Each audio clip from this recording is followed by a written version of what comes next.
Shalom, terpuji nama Tuhan, salam sejahtera buat kita semua.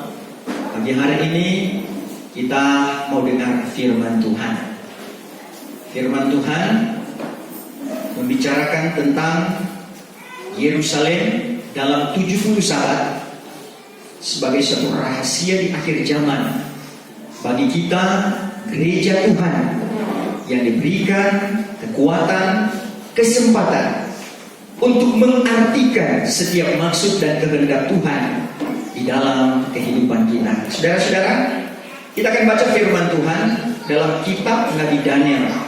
Daniel pasal yang ke-9, ayatnya yang ke-24. Kita berdiri menghormati pembacaan firman Tuhan. Bahwa 70 sabat sudah ditentukan bagi bangsamu dan bagi negerimu yang suci itu, akan menutup segala kesalahan dan akan memeteraikan segala dosa dan akan menghapuskan segala kejahatan dan akan mengadakan suatu kebenaran yang kekal dan akan memeteraikan khayal dan segala nabi dan akan menyirami yang maha suci itu dengan masuk. Terima kasih, disilakan duduk kembali. Saudara-saudara yang kekasih, 70 sabat itu diberikan oleh Tuhan bagi bangsamu. Itu yang dikatakan kepada bangsa Israel. Mengapa terjadinya 70 sabat ini? Saudara, kalau kita menghubungkan dengan Yerusalem yang dipercayakan, yang diberikan oleh Allah kepada umat Israel, saudara, Yerusalem ini seperti yang sudah kita ikuti pada waktu yang lalu di dalam Kejadian pasal yang ke-14 ayat yang ke-18, pada masa purba maka Yerusalem itu disebut juga Salem, ya. Tidak mengapa kalau kita baca dulu ayat itu di dalam Kejadian pasal yang ke-14 ayat ke-18. Kejadian 14 ayat 18. Maka Melkisedek raja Salem itu pun membawa roti dan anggur. Maka Melkisedek itu imam Allah Ta'ala adanya. Saudara, ini Salem yang dimaksudkan juga adalah Yerusalem. Saudara, biasa juga saudara dikatakan, itulah dalam Yusuf pasal yang ke-15 ayat ke-8, itulah Yebus. Jadi ada sebutan-sebutan yang lain, akan tetapi itu adalah sama sebagai Yerusalem. Yerusalem diperluas dan kemudian dinamai sebagai negeri Daud. Itu pada masa Raja Daud. Jadi bertahun-tahun lamanya proses daripada Yerusalem ini sebagai satu tempat yang telah dianugerahkan oleh Tuhan dengan rencana Allah yang luar biasa bagi Yerusalem ini ditetapkan oleh Allah sendiri. Saudara-saudara, 2 Samuel pasal yang ke-5 ayatnya yang ke-9 berkata, 2 Samuel pasalnya yang ke-5 ayat ke-9,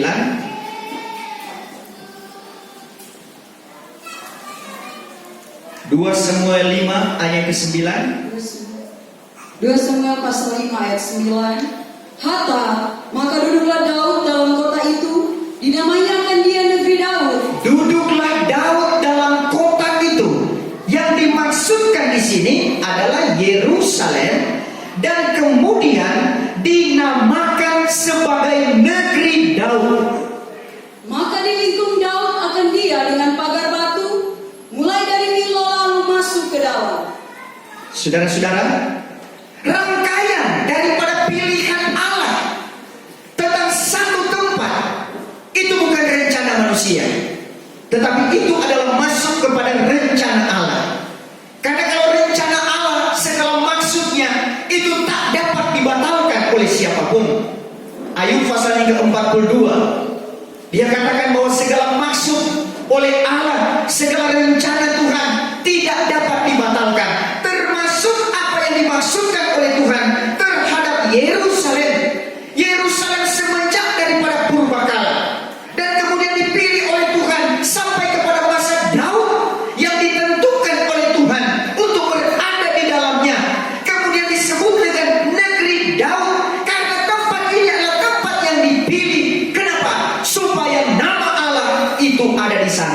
2 Tawarik pasal yang ke-6 ayatnya yang ke-8. 2 Tawarik pasal yang ke-6 ayatnya yang ke-6 saja dulu. 2 Tawarik pasal yang ke-6 Ayat 6 dulu. ke-6. Melainkan telah kupilih akan Yerusalem, Melainkan telah kupilih akan Yerusalem, supaya namaku adalah di sana. supaya namaku adalah di sana. Dan kupilih akan Daud, Kupilih akan Daud, supaya ia pun menjadi penganjur segala umatku orang ia Israel. menjadi penganjur. Tuhan memilih akan Daud karena ada rencana Tuhan juga dengan Yerusalem. Tuhan memilih akan Daud karena sudah dinyatakan bahwa ketetapan Allah itu tidak bisa diubahkan oleh siapapun. Saudara-saudara yang dikasih, kita masih lanjut dengan bagaimana Yerusalem ini yang dipilih oleh Tuhan. Yerusalem adalah dijadikan sebagai negeri yang dipilih, negeri Allah, sebagai bukit kesucian. Mazmur 48 ayatnya yang kedua. Mazmur 48 ayat yang kedua. Mazmur 48 ayat yang kedua. Bahwa besarlah Tuhan Besarlah Tuhan, dan patutlah ia dipuji-puji. patutlah ia dipuji-puji. Bahwa di dalam negeri Allah kami adalah bukit kesuciannya. Dalam negeri Allah kami adalah bukit kesuciannya.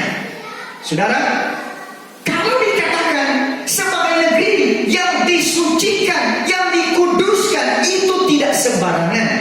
Sebab itu orang Israel berada di sana sebagai satu perjanjian Tuhan, itu tidak sembarangan. Kalau sesuatu yang telah ditentukan oleh Tuhan dan itu dikatakan dalam perjanjian lama, mereka mendapatkan perjanjian, bahkan perjanjian itu pakai sumpah, kata firman Tuhan. Dari Ibrahim, Ishak dan Yakub seterusnya sampai kepada raja-raja. Dari raja permulaan itulah Raja Saul, tapi kemudian Raja Daudlah yang diberikan kesempatan oleh Tuhan, yang ditentukan oleh Tuhan dengan berada di sebuah negeri yang disebut dengan negeri Daud. Saudara-saudara, rangkaian ini terus sampai kepada ketika perkembangan selanjutnya, bahwa negeri itu tidak hanya sekedar sebagai negeri yang disucikan, dikuduskan, yang dipilih oleh Tuhan, tapi kemudian diletakkan di situ ada Ka'bah, dibangun, dan itu dikatakan itu adalah istana Allah adanya. Kitab Tawarik mengatakan bahwa apa yang dibangun oleh Sulaiman, saudara-saudara, itu sebagai Ka'bah yang disebut dengan Ka'bah Sulaiman, maka itu adalah istana Allah adanya. Yerusalem, satu tempat yang sangat luar biasa, itu adalah negeri kebenaran. Yerusalem itu dilindungi, mereka itu dipelihara, ditebus, dimerdekakan dan diluputkan oleh Tuhan. Ya, 2 Raja-Raja pasalnya yang ke-19 ayatnya yang ke-34 dan Yesaya 31 ayatnya yang ke-5. Kita baca kedua ayat tersebut, bahwasanya satu perjanjian yang diberikan kepada bangsa pilihan di tempat di mana Tuhan tentukan bahwa mereka itu berada di Yerusalem. 2 Raja-Raja 19 ayat 34. Karena aku akan melindungkan negeri ini, hendak meluputkan dia, oleh karena kehendakku dan oleh karena Daud hamba. Ya. Yesaya 31 ayat 5. Yesaya 31 ayat 5. Seperti unggas terbang melindungi sarangnya, Ya. demikian pun Tuhan seluas sekalian alam akan melindungi Yerusalem, dipeliharakannya dan ditebusnya. Dilindungi, dipelihara dan ditebus akan Yerusalem, Dan dimerdekakannya dan dimerdekakannya dan diluputkannya akan dia. dan diluputkannya akan dia. Panggilan dan penentuan di mana tempat yang Tuhan sudah nyatakan kepada bangsa ini. Yerusalem. Yerusalem punya arti kota damai. Kota damai itu ketika Allah bertahta bersama dengan mereka. Kedamaian itu ada ketika campur tangan Tuhan ada dalam kehidupan mereka. Ketika mereka merasa damai oleh karena mereka melakukan yang terbaik bagi Tuhan sebagai satu bangsa umat kepunyaan Tuhan. Keluaran 19 ayat ke-5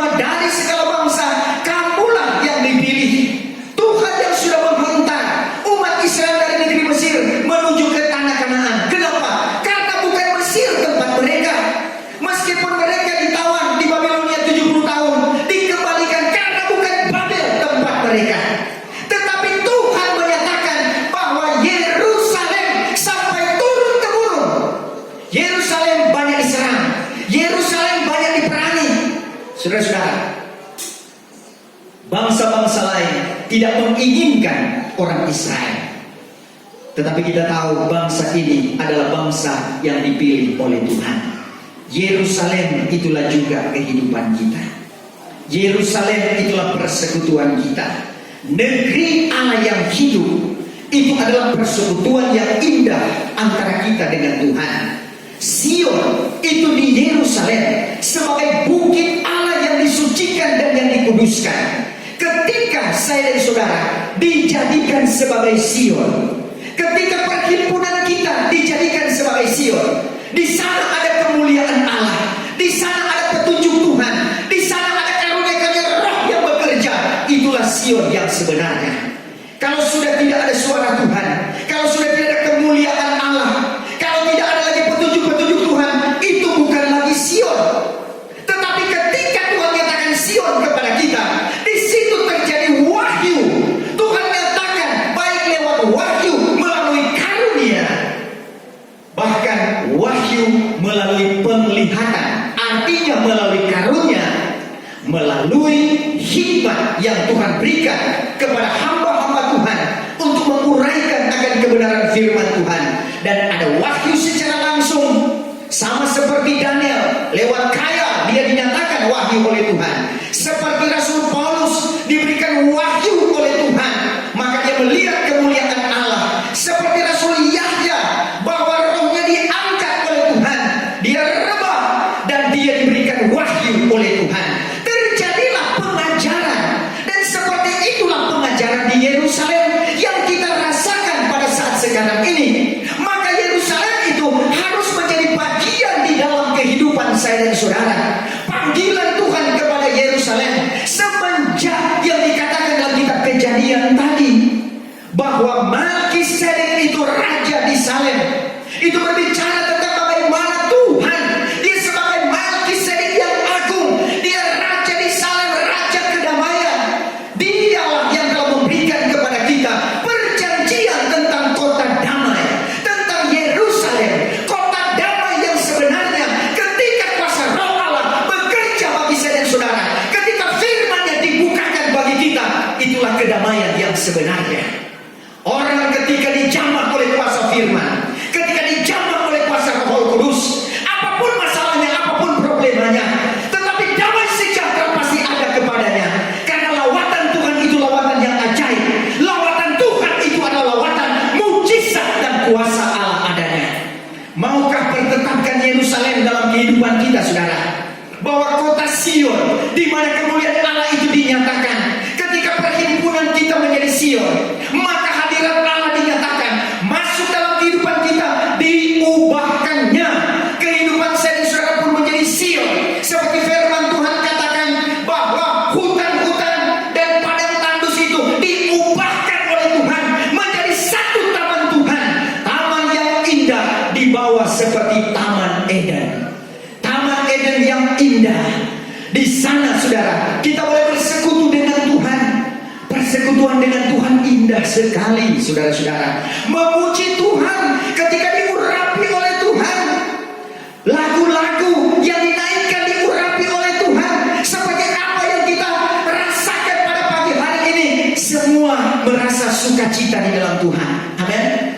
Ketika Tuhan bersuara kepada kita, sama seperti Tuhan bersuara di zaman Bapa, sama seperti Tuhan bersuara kepada umat Israel, sama seperti Tuhan bersuara kepada para nabi-nabi, sama juga Tuhan bersuara bagi kita. Karena Dia tidak pernah berubah, dulu, sekarang, sampai selama-lamanya. Kuasanya, firman-Nya tidak pernah ada banyak perubahan, dulu, sekarang, sampai selama-lamanya. Sampai, saudara, ketika kita dijadikan Yerusalem, dibangunkannya akan Ka'bahnya. Untuk apa Ka'bah itu, saudara? Supaya pun nama Tuhan ada di sana. Kalau tabernakel dalam perjanjian lama, dalam Keluaran pasal yang ke-25, bahwasanya supaya Tuhan ada bersama-sama dengan umat Israel, maka mereka disuruh untuk membuat Baitul Muqaddis. Tapi ketika umat Israel berada di Kanaan, maka mereka itu membuat itulah Ka'bah bagi Tuhan. Dimulailah oleh Daud. Daud yang dipercayakan, menghimpunkan ramuan. Tentunya tidak kalah penting tempat yang disediakan oleh Tuhan, di mana tempat kedudukan daripada Daud, sehingga Daud yang mengumpulkan akan ramuan itu, akan tetapi Sulaiman yang diberi kepercayaan untuk membangun akan Ka'bah itu, yang disebut dengan Ka'bah Sulaiman. 2 Tawarikh pasal yang ketiga ayatnya yang pertama. 2 Tawarikh 3 ayat pertama. 2 Tawarikh 3 ayat yang pertama. Syahadat. Maka Sulaiman pun mulai membuat rumah Tuhan di Yerusalem, di atas bukit Moria, seperti sudah ditunjuk kepada Daud ayahnya baginda. Didirikannya akan dia pada tempat yang ditentukan Daud, pada tempat pengirikan Ornan orang Yebusi itu. Saudara-saudara, ini yang dikatakan oleh firman Tuhan, bahwa Tuhan menyatakan satu pembangunan. Pembangunan ini adalah pembangunan yang sangat menentukan. Sebab itu pembangunan ini adalah pembangunan yang sangat sakral. Karena apa? Membangun rumah Tuhan agar supaya Tuhan ada bersama-sama dengan mereka. Sudah tentu semua yang menjadi bahan bangunan, ukuran bangunan, punya syarat-syarat yang tertentu yang diceritakan di dalam Alkitab, yang tidak akan berseberangan dengan kehendak Tuhan.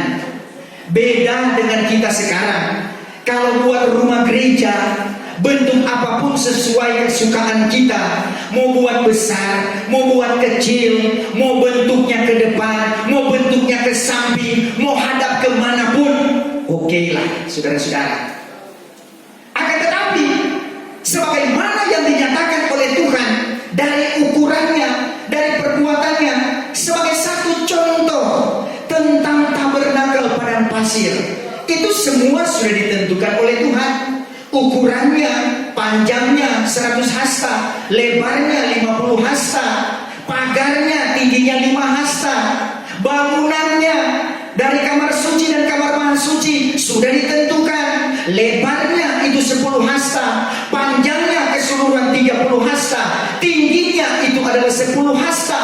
Semua ditentukan sesuai dengan ukuran, tidak boleh lebih, tidak boleh kurang. Kalau kehidupan kita sebagai Yerusalem, dipanggilnya kita kepada suatu tempat yang tentu. Tempat yang tentu itu sesuai dengan pengajaran kebenaran firman Tuhan.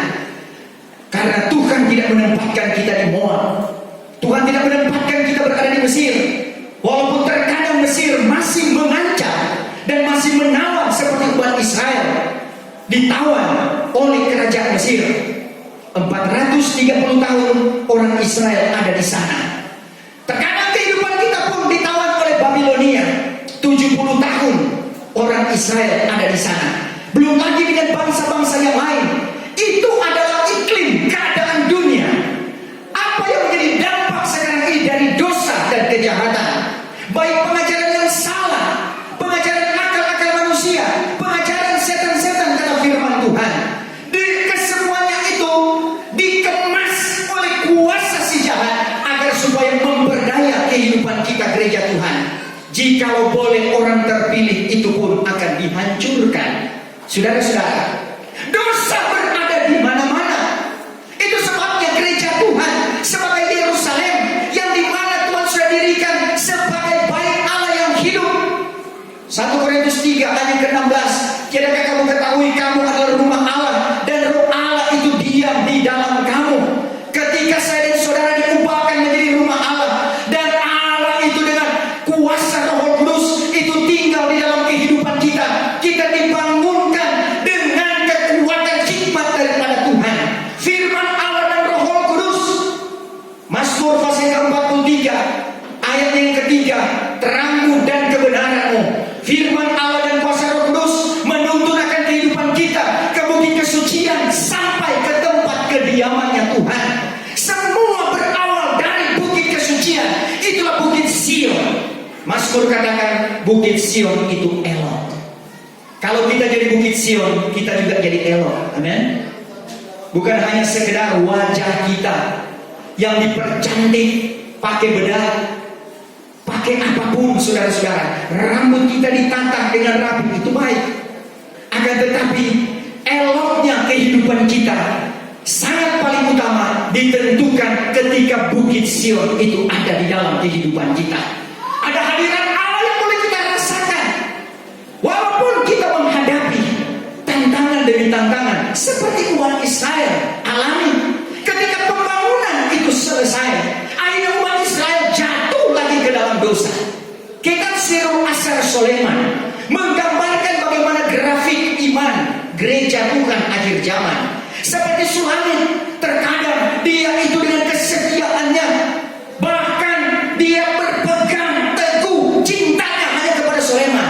Tapi terkadang dia dalam keadaan lemah, dia tinggalkan akan Soleman.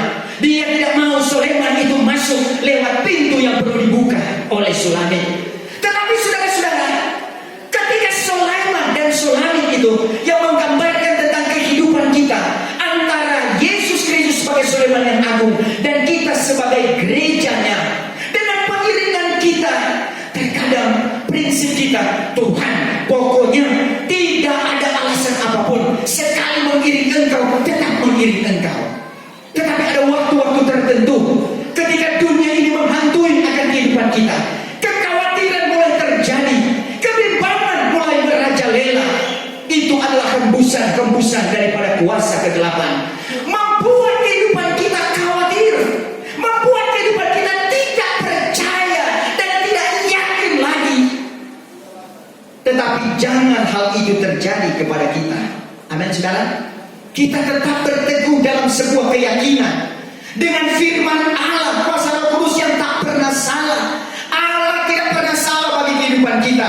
Apa yang diperbuatnya bagi kita itu adalah yang paling benar. Ketika kita menghadapi kesukaan lewat berkat-berkatnya, maka kita berlompat-lompat kehilangan. Tapi adakah ketika kita menghadapi tantangan? Adakah ketika kita menghadapi ujian iman? Masihkah kita berpegang teguh kepadanya? Saudara-saudara, Filipi katakan bahwa kita dianugerahkan bukan saja hanya percaya akan Dia, tetapi juga menderita sengsara dengan Dia. Filipi 1 ayat 29. Karena kepada kamu ini sudah dianugerahkan oleh karena Kristus, bukan saja percaya akan Dia. Bukan hanya kita percaya, bukan hanya ketika kita melihat akan firman Tuhan, kita menganggukkan kepala dan kita meyakini akan hal itu, melainkan menderita sengsara juga karena Dia. tetapi menderita sengsara juga karena Dia.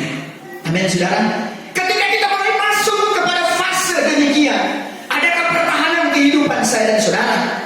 Saudara-saudara, umat Israel, mereka pernah gagal sehingga ditawan di Babilonia selama 70 tahun. Masih bersyukur ada hamba-hamba Tuhan yang diutus oleh Tuhan.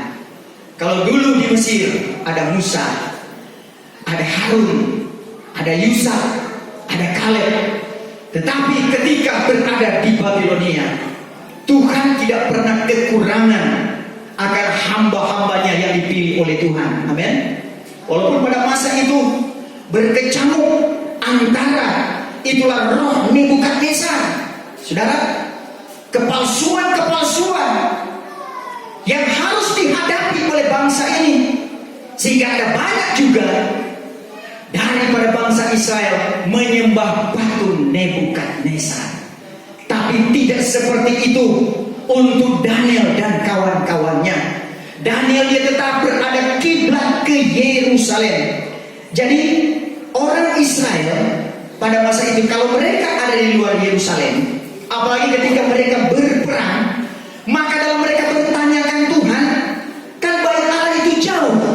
Itu sebabnya cara mereka harus berdoa. Mereka meminta kepada Tuhan arah ke kiblat Yerusalem. Itu dulu. Tapi kalau sekarang secara lahiriah tidak, tapi secara rohani iya. Amin, saudara. Secara rohani kiblat ke Yerusalem itulah kiblat kepada kebenaran Allah, kiblat kepada kuasa kuasa kemuliaannya, firman Allah dan Roh Kudus. Sebab itu doa orang benar besar kasihannya. Kenapa? Karena berdasarkan kebenaran yang ada dalam kehidupan kita. Saudara-saudara, umat Israel ketika mereka mengalami tantangan ini, Tuhan punya acara yang luar biasa. Walaupun mereka berdosa, mereka bersalah, tapi ada rencana Tuhan yang tetap Tuhan nyatakan. Inilah ketika mereka ditawan di Babilonia, maka doa daripada Daniel. Daniel berdoa kepada Tuhan, dia berpuasa kepada Tuhan. Kalau saudara-saudara dinyatakan di dalam kitab Daniel, ada banyak sekali kisah-kisah yang mengharukan. Sedikit menakutkan, mungkin juga banyak menakutkan. Siapa yang tidak takut dengan tanur api? Siapa yang mau dimasukkan ke dalam tanur api? Api yang menyala-nyala, dimasukkan hidup-hidup. Apa saudara berani? Apakah iman kita sampai sama seperti Sadrak, Mesak, Abednego? Yaitulah handanya Misael, Asaria, saudara-saudara. Ketika ditarik untuk dibakar hidup-hidup, tetapi keyakinan mereka itu sampai. Apa yang terjadi? Mereka walaupun dibakar, tapi tidak terbakar. Amin. Demikian kehidupan kita. Iblis berusaha membakar dengan tantangan cobaan, tapi kita tidak akan terbakar. Kenapa? Karena kiblat kita tetap ke Yerusalem, tetap ke kebenaran Allah, tetap ke pengajaran firman, pewahyuan firman, kuasa Roh Kudus, anugerah-anugerahnya. Sebab itu karunia-karunia itu dinyatakan kepada kita. 1 Yohanes 2 ayat 27. Sungguhlah karunia itu bukannya palsu, tetapi dengan Dia itu kamu diajarnya, maka berpautlah kita di dalam Dia. Saudara, saya dan saudara, kekuatan kita adalah bersandar kepada Roh Kudus. Banyak kali Tuhan ingatkan hal itu. Kalau saya membuka pelajaran-pelajaran pewahyuan, banyak sekali Tuhan ingatkan tentang satu perintah, satu amaran dari tempat yang maha tinggi. Bersandarlah kepada Roh Tuhan. Kalau kita bersandar kepada Roh Tuhan, banyak jawaban-jawaban Tuhan yang Dia beritahukan kepada kita. Saudara-saudara, walaupun di masa pembangunan Ka'bah, pembangunan tembok, banyak tantangan, baik dari segi pemberitaan yang diberitakan oleh Esra, Nehemia, ditantang oleh Tatnai, Setar-Bosnai, ditantang oleh Tobia dan Sanballat. Akan tetapi lambat atau cepat rencana Allah tetap dinyatakan. Saya dan saudara, kita tetap meminta bahwasanya dengan adanya saya dan saudara, Tuhan menyatakan rencananya, dan kita berdoa supaya ada kita di situ. Jangan Tuhan ganti orang lain. Amin, saudara. Walaupun dengan kita atau bukan dengan kita, rencana Allah pasti jalan. Tapi kita minta Tuhan harus dengan Tuhan Tuhan. Amin. Yang merasakan ini Yerusalem, yang merasakan ini Bukit Sion, yang merasakan kemuliaan Allah. Saudara-saudara, pada akhirnya 70 Sabat diberikan bagi bangsa ini, diberikan kepada Yerusalem yang diawali dengan pembangunan Ka'bah Yerusalem. Saudara, yang dahulunya Ka'bah ini sudah dihancurkan oleh kerajaan Nebukadnezar. Dulu yang disebut dengan kerajaan Soleman, dulu yang disebut dengan Ka'bah Soleman, tapi itu dihancurkan dan kemudian harus dibangunkan kembali. Saudara, membangun kembali apa yang telah pernah dibangun itu tidak mudah. Beda dengan bangun baru. Saudara, ini membangun di atas puing-puing daripada Ka'bah yang sudah pernah dibangun dulu. Semangatnya harus berkali lipat. Karena kalau tidak, umat Israel, kalau sama seperti kita saat sekarang ini, ketika apa yang rusak, mungkin benda, mungkin barang kita yang ada di rumah, mungkin juga bangunan, ketika rusak untuk dibuat kembali, rasa capek, rasa lelah sebelum mengerjakannya. Itu memerlukan semangat berkali lipat. Saudara-saudara, oleh karena itu kepada umat Israel diberikan 70 sabat. Nah, 70 sabat ini terbagi di dalam Daniel pasal ke-9 ini. 7 sabat ini ada di gambar, saudara. 7 sabat ada apa? Pembangunan kembali tembok dan negeri Yerusalem.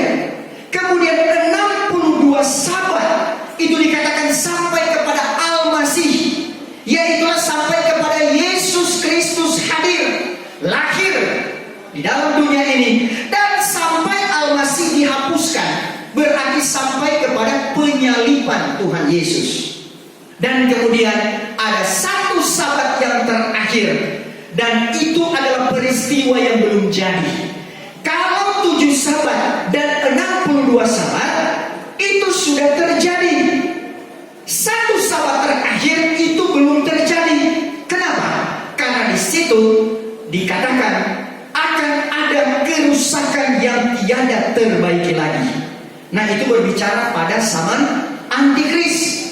Tetapi kita melihat di sini, yaitu tentang hubungan Yerusalem dengan 70 sabat ini, bagaimana Israel dalam Yerusalem yang hancur akan tapi kemudian dibangkitkan kembali.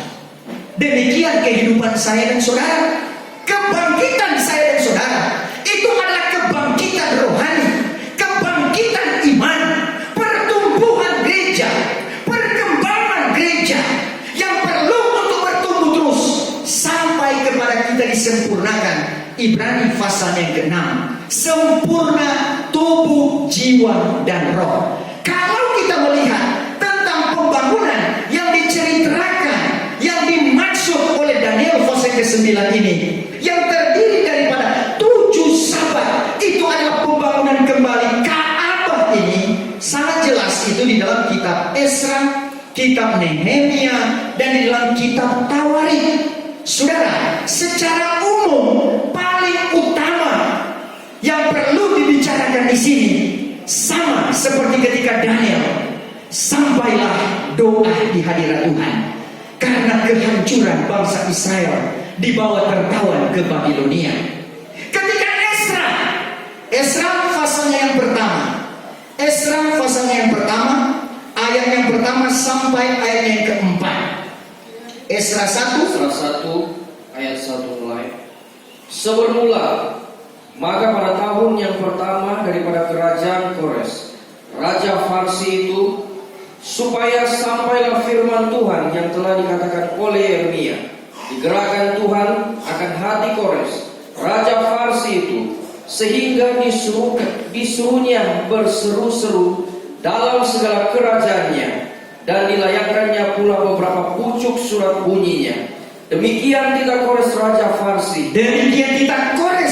Farsi, bahwa Tuhan Allah yang di sorga, sudah mengaruniakan kepadaku segala kerajaan yang di atas bumi. Iya.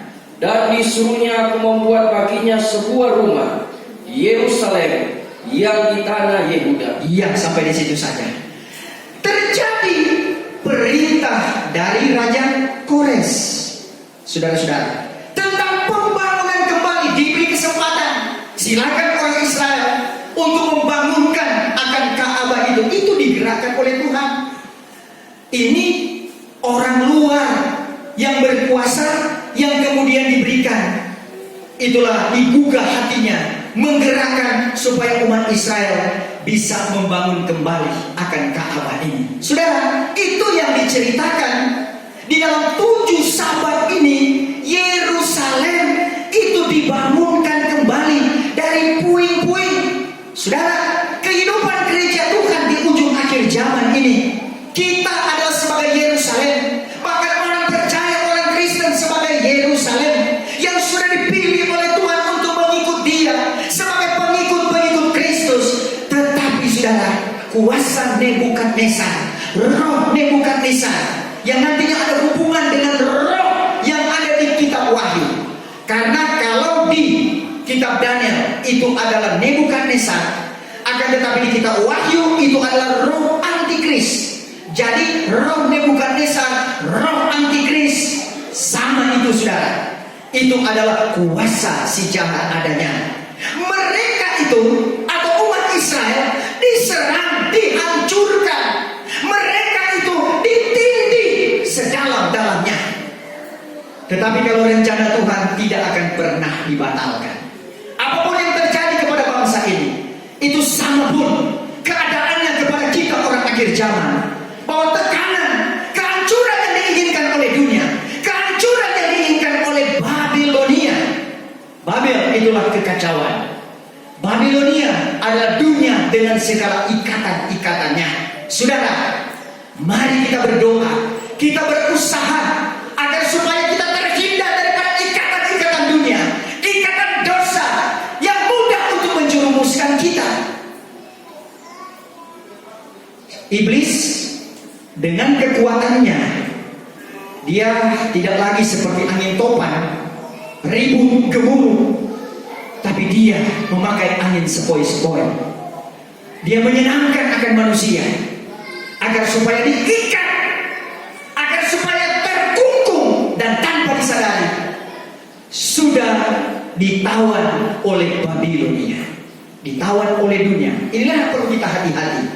Kita berjaga-jaga, minta agar supaya Tuhan selalu menunjukkan lewat firman-Nya, lewat suara roh-Nya, selalu ditegurnya akan saya dan saudara. Penglihatan-penglihatan sangat kita butuhkan. Petunjuk-petunjuk Tuhan sangat kita butuhkan untuk membuat saya dan saudara sadar di manakah posisi kita, di mana posisi iman saya dan saudara, berada di manakah kita saat sekarang ini. Ini sangat kita butuhkan. Dunia akhir zaman, Bapak Ibu saya dan saudara, lewat ketetapan Tuhan 70 Sabat ini yang sangat-sangat berarti bagi kita, gereja akhir zaman menjadi sama seperti umat Israel sebagai contoh dan teladan bagi kita gereja akhir zaman. Sebab itu firman Tuhan katakan, carilah Tuhan dan hiduplah. Kalau kita cari Dia, Amos pasal yang ke-5, cari Tuhan maka engkau akan hidup.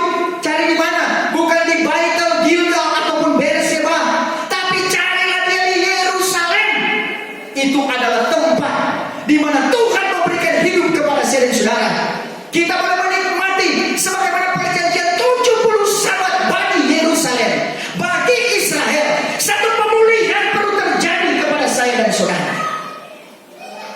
Tetapi tantangan demi tantangan itu, saudara, itu tidak mudah, tidak gampang. Akan tetapi kita percaya bahwa Tuhan selalu menyertai akan kehidupan kita. Tuhan pasti memberikan kekuatan kepada kita. Tuhan memberikan kemampuan bagi saya dan saudara. Tuhan Yesus memberkati kita saat ini. Nanti untuk pengarah-pengarah yang selanjutnya akan ada